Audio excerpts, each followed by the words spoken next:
Requested video Zaibunnisa Begum. Zaibunnisa Begum. அவங்க வந்து ஜெய்புன்னிசான்னு போட்டிருந்தாங்க. சாரி, ஜெய் இப்படி எழுதணுமா? ஜைபுன்னிசா பேகம்.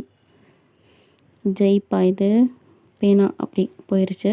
ஜைபுன்னிசா பேகம். பேகம் அப்படின்றது பொதுவாகவே பெண்களுக்கு கூப்பிடப்படுறது அப்படின்னு நம்ம சொல்லியிருந்தோம். அதற்கான அர்த்தம் பெண்கள் அந்த மாதிரியாக இருக்கலாம். ஜெய்புன்னிசா அப்படின்னா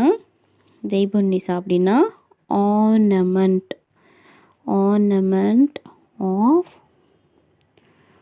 உமன் இல்லை உமன் கைண்ட் அப்படின்னு வச்சுக்கலாம். அதற்கான தமிழ் அர்த்தம் பெண்களின் ஆபரணம். வெளி ஆபரணமாகவும் இருக்கலாம், அதாவது கோல்டு, சில்வர், செயின் அந்த மாதிரி கூட இருக்கலாம். இல்லை உள்ள என்ன இருக்குது, நல்ல குட் கேரக்டர்ஸ் அதாக கூட இருக்கலாம்.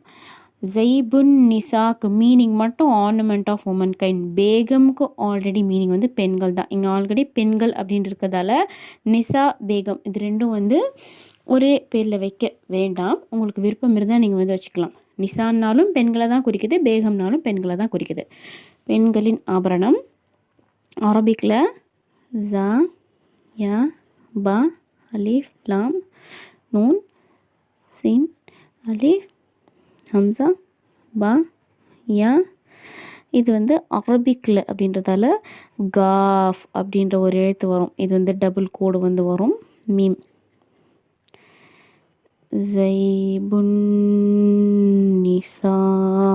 பேகம் இந்த மாதிரி வந்து எழுதணும். டபுள் கோடு போடணும். இது உருதுல நான் உருது கிளாஸ் எடுக்கிறேன்ப்பா, உங்களுக்கு வேணால் நீங்கள் ஜாயின் பண்ணிக்கலாம். காஃப் இது பேகம் 2 கோடு வரும். Zaibunnisa Begum ornament of woman kind, பெண்களின் ஆபரணம். சீக்கிரமாக உங்களுடைய நேமையும் கமெண்ட் பண்ணுங்கள். அடுத்த ஷார்ட்ஸ் உங்களோட நேமாக கூட இருக்கலாம்.